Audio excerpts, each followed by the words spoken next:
This episode is brought to you through a partnership with Suncoast Credit Union.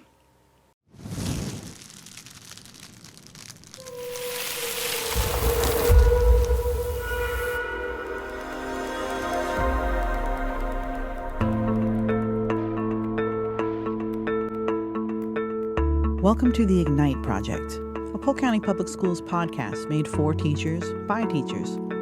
Teachers of all experience levels need each other's enthusiasm and passion to fuel an ongoing desire to do what it takes to meet the needs of our students. And that's what this podcast is all about.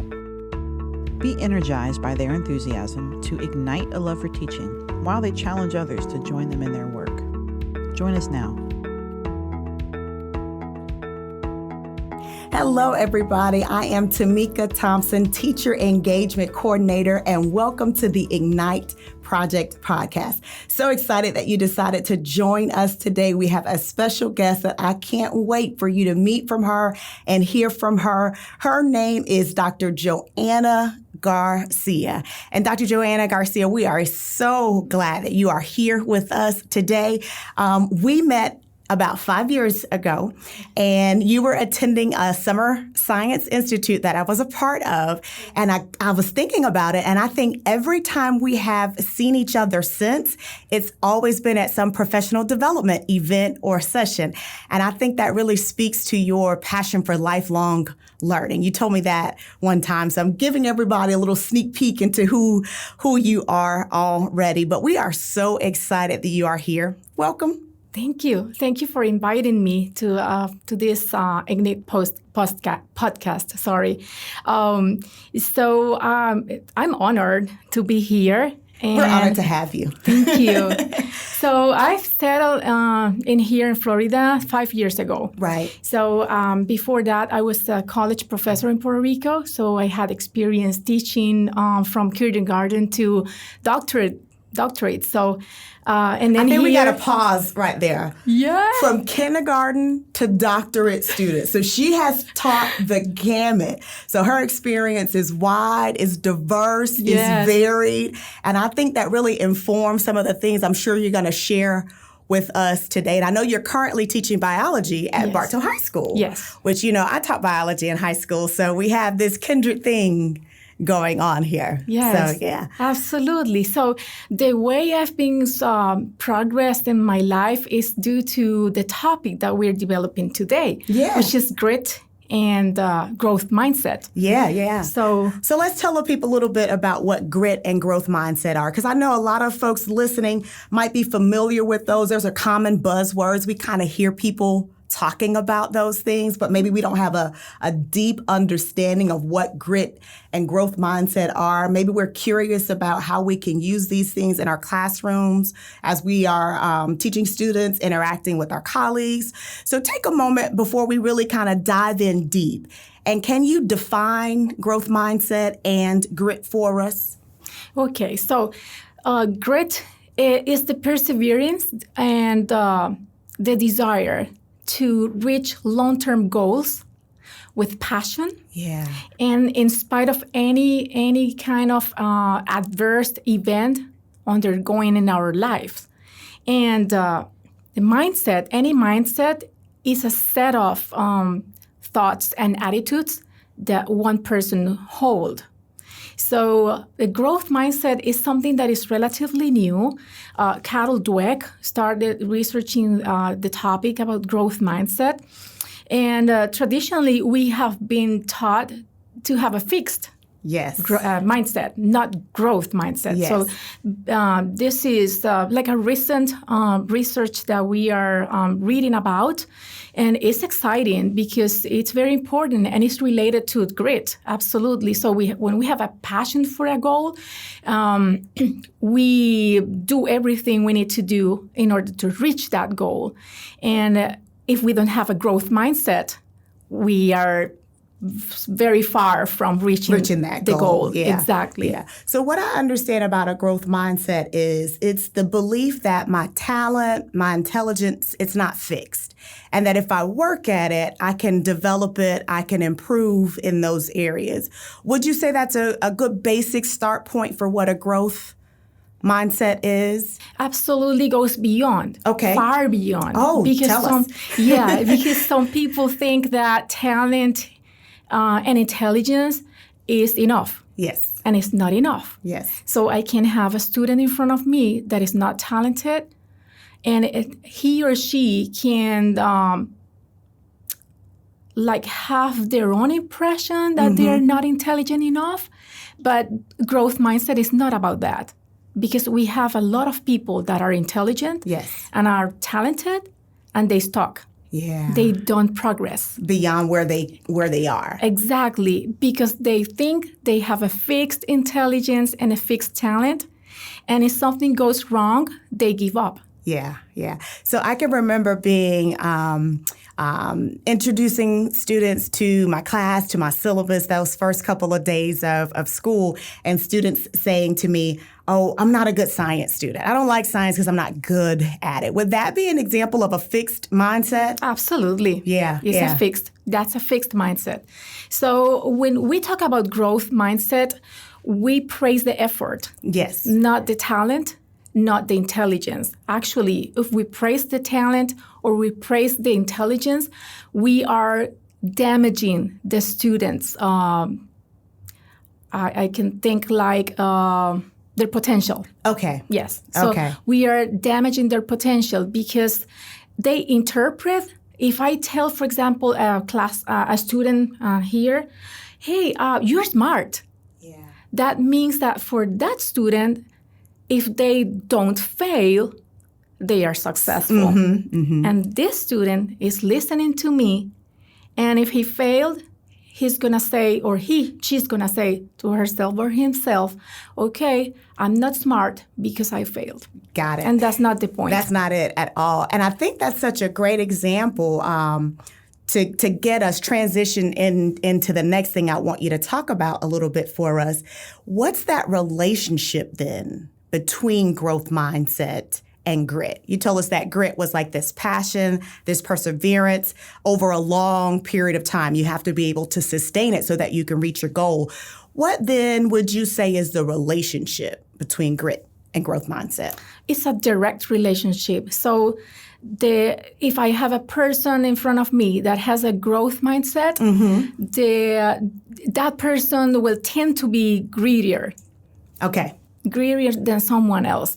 That doesn't have a growth mindset. Exactly. Okay. So the better the growth mindset, or the higher, if we can, measure that, it's difficult to measure, but if we can say my growth mindset is solid, it's strong, my probability or the chance for me to be greedier is super high. Got it. It's higher. Got it. So I know for me personally, when Dr. Dweck's research came out and her book was published, there was a lot of conversation about having a growth mindset versus having a fixed mindset. But I'm not as familiar with grit. And I know that's relatively recent. I've seen some of the research with Dr. Angela Duckworth about grit. So for any of those who are like me, and we're just now kind of discovering this new science around grit, what are some characteristics of a person who has grit? So what should we be looking for in trying to teach our students if we want them to be gritty? Okay. So a gritty student is that one that says, "I want to learn." Okay. So, and he or she perseveres on the task. So every learning opportunity is a challenge. They don't give up. They don't easily give up. They don't. And so they learn from mistakes. That's one of the most important things. For example, in my classroom, I praise when the student participates, even if he or she does something wrong. So because, and that's every single day. I have this experience with my students. When I ask a question, I say, "Okay, this is a safe learning environment.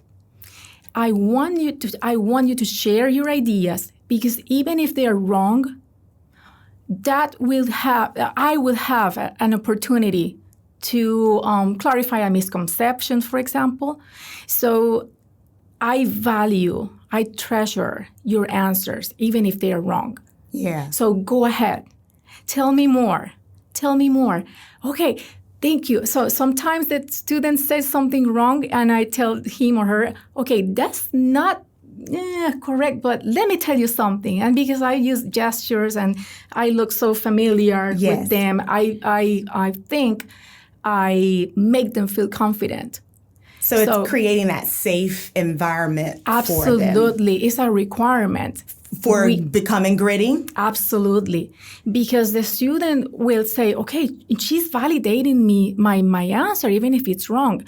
It's wrong, but I love your answer. Yes. So when I listen to that answer, wow, thank you. It's wrong. But thank you. But thanks for trying. Because now you are giving me the opportunity, and this is a unique opportunity to clarify this misconception. Hey guys, this is what is happening. So students used to misinterpret this or that, but this is what happens. So, and at the end of my explanation, I say again, thank you for your participation. So the effort is praise rather than the answer. I really like that because it speaks to, I think, the value of modeling grittiness for our students.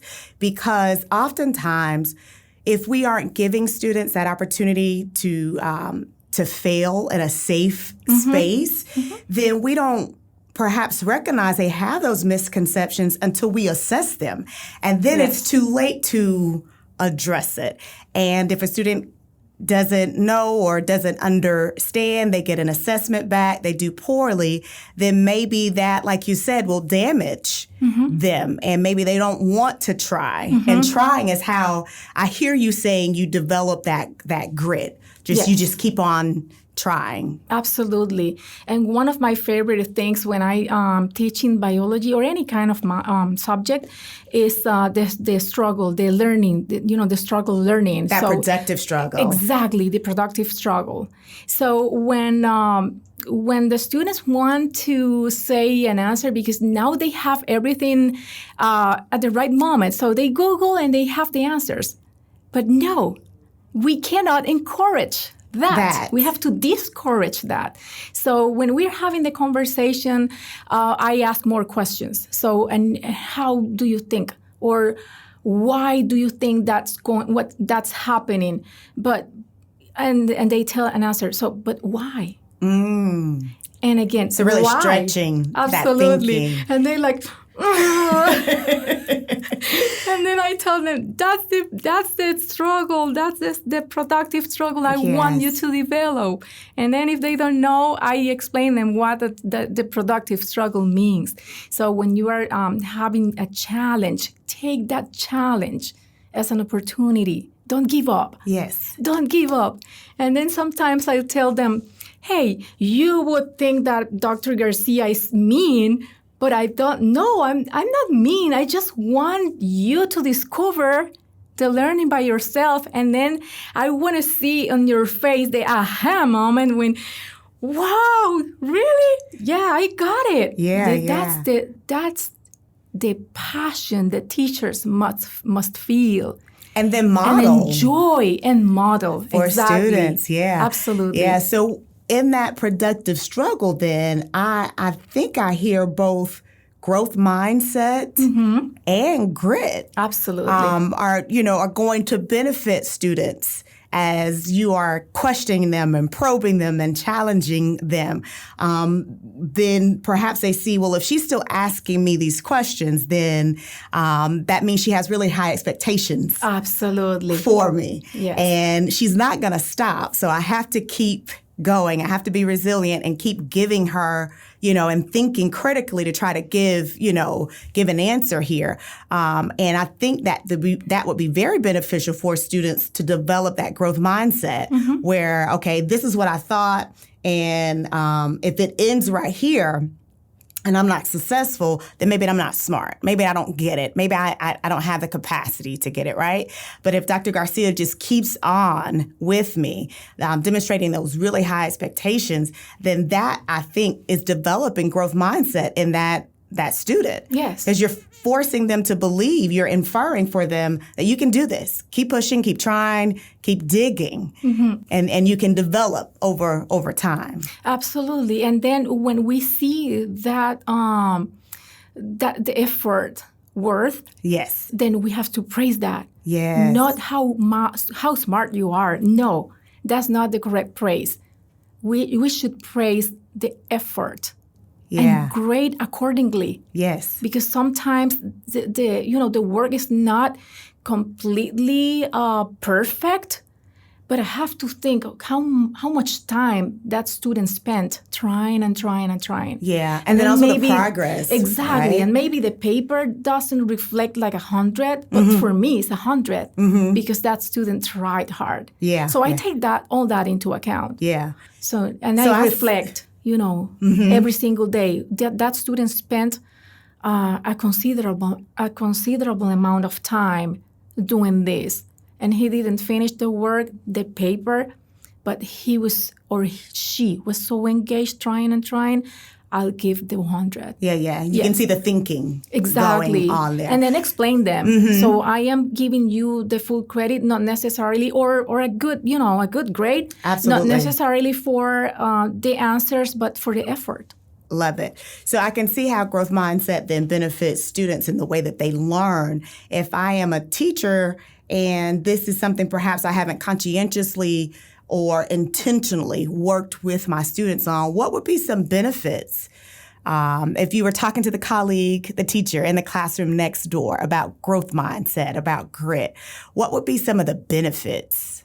Oh, the very first benefit is that misbehaviors are reduced. So because we have students that are more engaged. They're very engaged with what they are doing because they have a challenge. And they believe. Exactly. And usually students like challenges.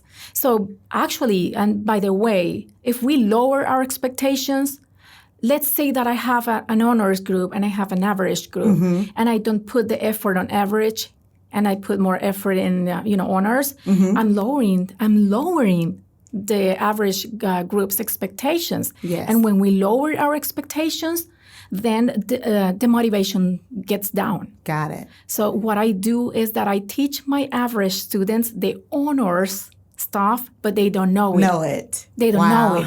And they do it. And sometimes better. Then, so we can't have this stereotype that if I have honors, advanced, AP, whatever, the rest of the students can't. Can't do it, yeah. So that's something that I tell my students since the school day number one. Yes. Some times the system misplaced people. Yeah, and I found that some students have been so conditioned to failing that becomes their expectation. And that's such a great opportunity when we're talking about growth mindset and grit, because we want to approach failure differently than maybe what they have experienced in the past. So we need to reframe what our students think about failing. So talk to us a little bit about that. As a teacher, how do I take advantage of when students fail or they miss the mark? How do I take advantage of that? Because oftentimes failure is partnered with rejection. It's partnered with disappointment. So I know I need to address it from the social emotional learning aspect. But help us to understand how we can use failure. Okay. For example, as I said before, a failure can be an opportunity for clarifying misconceptions. Yes. Failure is an opportunity to go beyond. So, and it's so important that first of all, before we try the growth mindset and the grit, we should, as teachers, rate ourselves. So take surveys, take assessments, self-assessments. Am I a gritty person? Wow. Do I have a growth mindset? Because if I don't, I can't expect my students to have that. So I have to develop, myself first, and then try to, and this is a fight. We have to fight against what we traditionally taught, learned. Yes. And now we are teaching. So we are reflect of the education we received when we were in middle school, elementary school, high school, Yes. even undergraduate or graduate studies. Yes. So, and this is an opportunity. So we can't bring what we don't have. Wow. So we have to reflect on our mindset. If it's fixed, is it growth mindset? Am I a greedy person? Yeah. Because if I'm not going to model that For my students. for the students. Wow. So I have to start with myself. One of the things that I tell my students since the school week, since the first school week, hey guys, I have a doctorate. I'm a doctorate. I have a doctoral degree. I studied a lot. Yes. But you know what? I only know that I know nothing.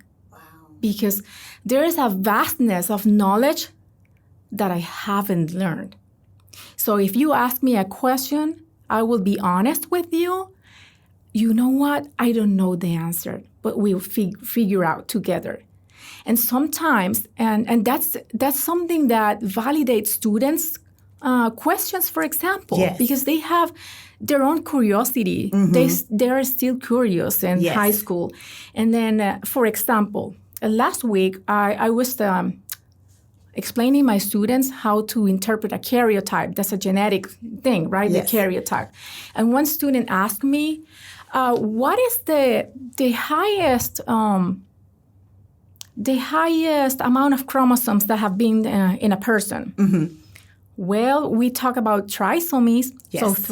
an extra 3. chromosome. But I told him, you know what? I don't know what the highest and how many people, but that's a great question. Yeah.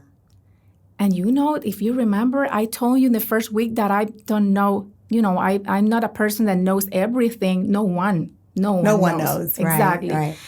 But I surprised him the next class. Hey, my student, you remember the question you asked me? Here you go. And I showed him this karyotype with 5 extra chromosomes. Oh, wow. And then I told him that's a pentasome, and then and I talk about the case. It was a 32 years old male, blah, blah, blah. And he was like, my question. Yeah. Because then you foster. Yeah, That's the that word. curiosity. Exactly. You foster this enthusiasm for asking questions. Yeah. And I've been doing that with all my students, undergraduate, graduate, all my students. Yeah. So that's a thing that I think is part of my personality. But I'm still growing, so I'm still reading, I'm still learning, I'm still looking for new things and how to understand my students better. Yeah. And so in that, you model for that student growth mindset without telling that student overtly, you got to have a growth mindset.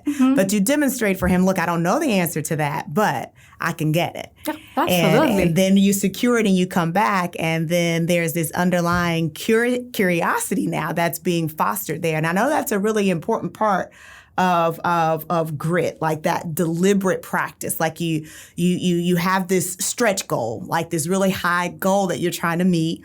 You pursue it and you get feedback, and then you reflect, and then you try again.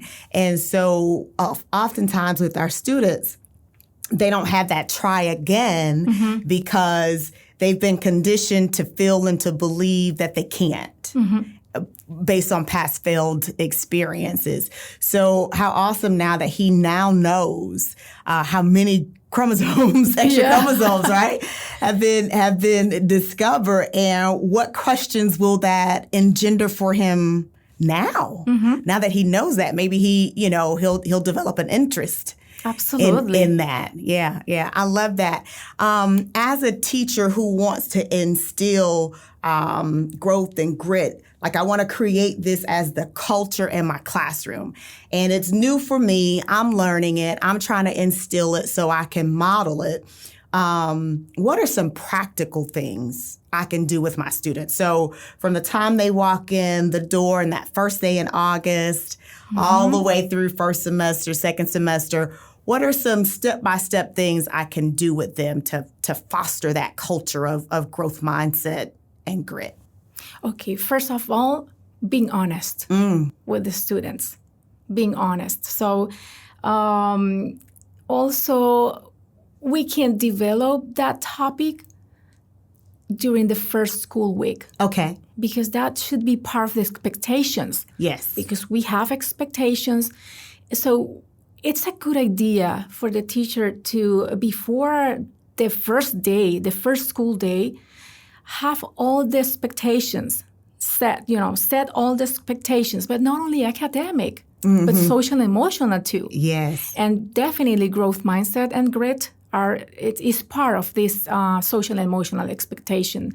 And then we can bring stories, books, read parts of books if we can, especially English teachers. Yes. They have that opportunity. Yeah. And then, these books about stories of people that were gritty and achieved something.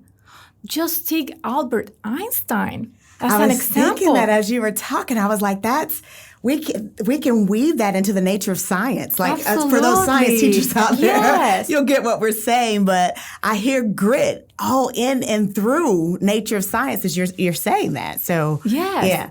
So Albert Einstein was a rejected person. Yes. And he was stereotyped as a failure in school.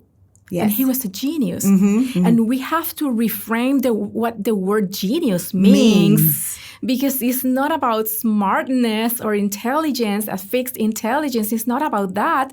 It's about perseverance. Yes. And genius, try, fail, try again, fail, try again, but they never give up. Those are genius. And you said at the very beginning about that passion piece. So when you have a passion, you can pursue it over time because it's something you're interested in. Yes, absolutely. And they can show you. So I mean, when I say they, I mean children can show grit very, very at very young ages. I have the best example at home. I have 2 daughters and 1 son. My oldest daughter, when she was 6 years old, she was in front of the TV watching an ER, show, yes, emergency room. And then she surprised me when she said, "Mom, look at the TV. You will see me. You will see me when I grow up in the TV show." Yes. Now she's 21 years old, and now she starts studying medicine. Oh, wow. And she wants emergency room. Wow. So she's now a medical student. Oh, that's awesome. Yes. That is awesome. So that's great. Definitely. That is grit for Absolutely. sure. And early on, you talked about one of the benefits for having a gritty growth mindset classroom is fewer inappropriate student behaviors because they're engaged. And so if students are going to be engaged, we need to make sure that we have investigated what their interests are and find ways to incorporate that into the content that we're teaching. So if I am a teacher and I'm beginning a new lesson tomorrow or next week, and I know that in order for my students, part of the reason why they may be engaged is because they're interested and they're more likely to persevere if they're interested. What are some things that I can do to gauge, to figure out what student interest is and incorporate that into my content? Okay. Curiously, when I start every single year, I have a survey, a student interest survey. So I want to know what's her or his favorite color, their sport, their TV show, their favorite snack. Yes. All that. And then about the self-confidence. How self-confident are you if you are in front of a difficult task? Okay. And then it's a Likert scale. Okay. from 1 to 5 or whatever. And then I gather information about their multiple intelligences too, because I love multiple intelligence. Okay.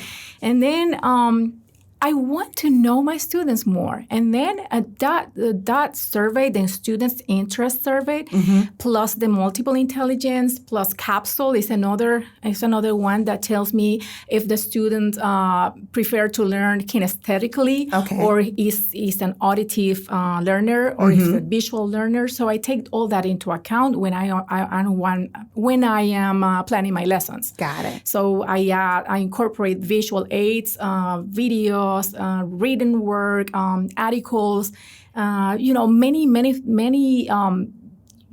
things that I incorporate to teach my lessons.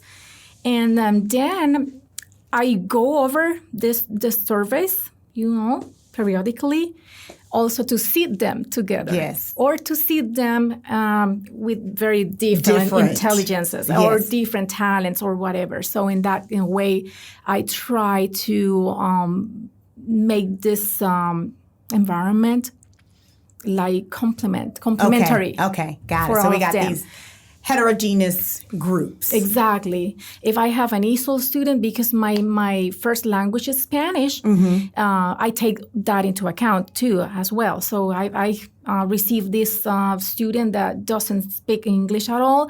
I see that student with other bilingual students that are fluent in Spanish and English. And in that way, I try to feel that student comfortable. So I remember one student that broke my heart 2 years ago when I received that student. And that student told me, no English. Almost crying. Oh, no. Almost crying. Yeah. Then I told her, hey, you have, first of all, welcome. So in Spanish, obviously. But I told her, welcome, and you are in the right place. Yes. Because I will help you to be successful. My first language is Spanish. I have a strong accent. Sometimes I don't understand some words. So 5 years ago, I was like scared like you. So, but you'll be good. You'll be good. Yeah. And then she was so successful. Yeah. Way to model growth mindset and grit for not just that student, but all the others who were around and heard you encouraging her and telling her, when I came here, I was just like you, and I know that you're going to be successful. So that is awesome. I know that, one of the aspects of grit is understanding,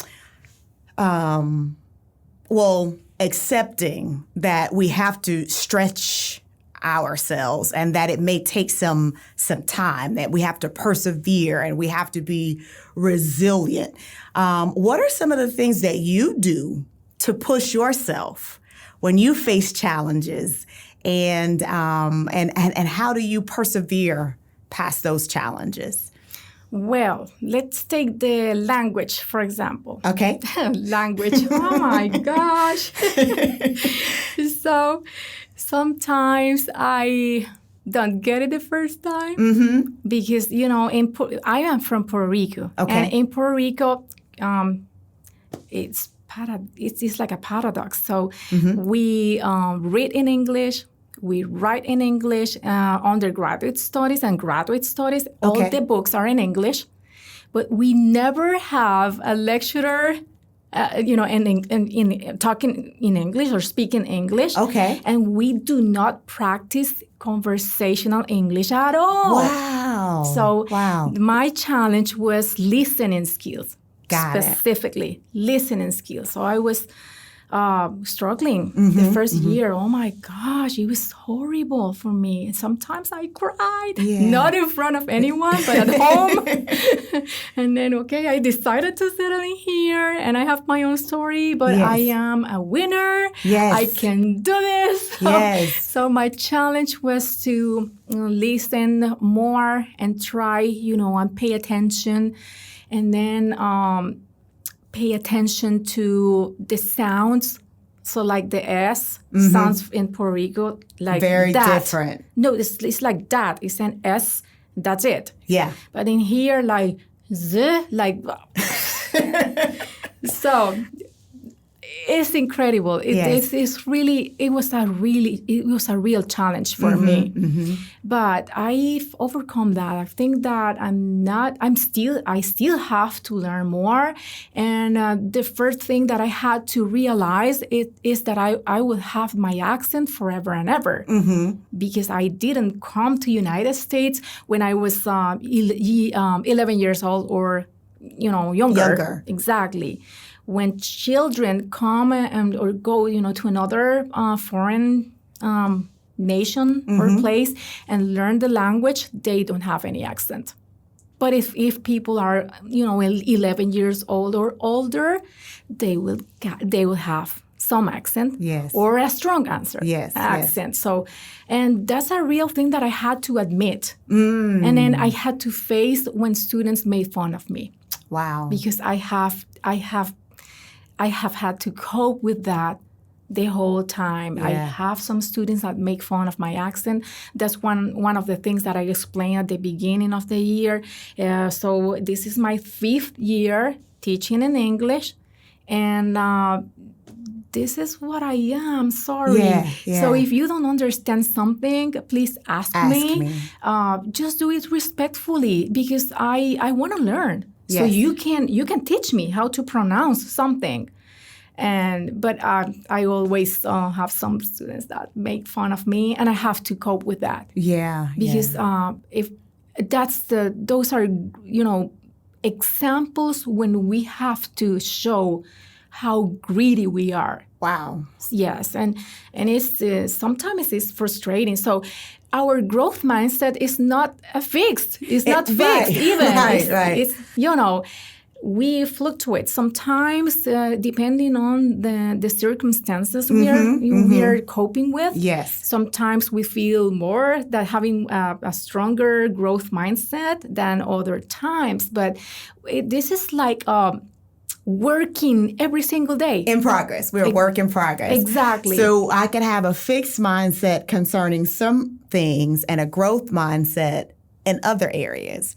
Yes. And then depending on the setting I'm in, I might default to a more fixed mindset if I'm feeling a lack of confidence or if I'm unsure about some things. And so grit then, the way I see grit connected to that then is if I continue to persevere, then I can always be developing my growth mindset there. Absolutely. I can remember we had a conversation last spring and you were telling me about at the end of the lessons, you take notes and you use those notes over the summertime to revise your lessons for the next school year.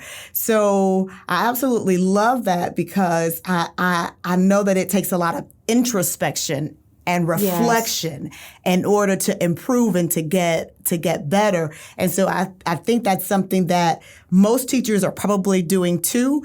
And we haven't considered that. That's an aspect of being gritty, always like looking at it, getting feedback and going back. So even if you haven't considered yourself as a gritty person, if you're doing things like that, then you are demonstrating some aspects of grit. Absolutely.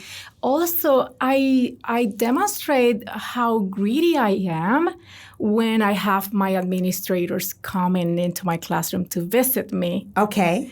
And tell me more about that. Yes, that's a very important attitude. So I know that some teachers feel like intimidated when administrators come in and visit or walk through or observe informally or formally, because we have to deal with that every single year. Most definitely. Exactly. That's part of the process, period. Yes. And we can't fight against that. Yes. Instead of complaining, we have to be open-minded. Wow. Because greedy people sees the criticism as a very important aspect for growing. Got it. So for growth. Got it. So, and when the administrators come, I always tell them, hey, you know what? My classroom is open for you.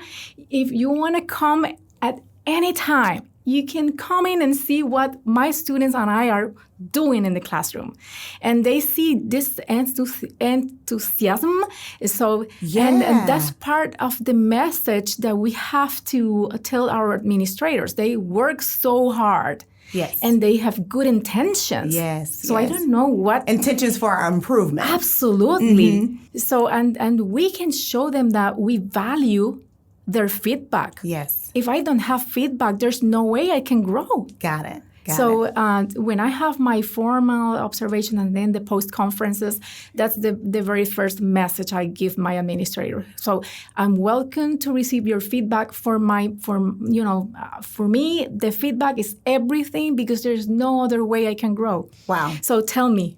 What do you observe? What do you see? Exactly. How can I improve that? So if you rated me like effective and not highly effective, what would you have observed? In order. What would you like exactly to observe next time in order to, rate me in this aspect as a highly effective teacher? Yes. That's the only way teachers can grow. There's no other way. So we can learn.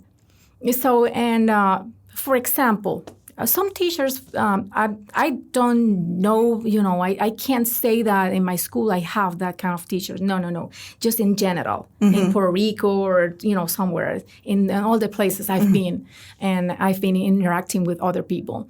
Some people feel like intimidated or threatened. Okay. Because I have a doctoral degree. Okay.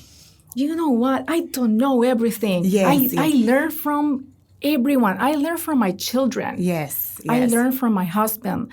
I learn from people at church, the church I visit frequently.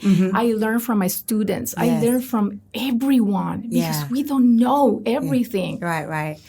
So it's part of the attitude we have to have in order to grow. Absolutely. And then being around a teacher then with the growth mindset, being in environments where we are modeling and instilling these characteristics of grit then can impact the atmosphere and the environment. Because for the most part, we want to conform. We want to kind of be a part of the group. So if we are establishing that in our work environments and in our classrooms, then I see how we can drive each other to keep growing and developing in that area. Absolutely. Thank you so much for sharing today. This has been an awesome experience. I've been excited since we scheduled this, not just for the folks who are tuning in, but most definitely for myself too. So I know I have learned so much today, and I'm sure our audience has too.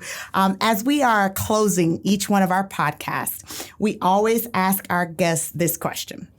If you could pick one area in education where you would spark change or you would ignite some kind of shift in our behavior or in our mindsets, what would that be?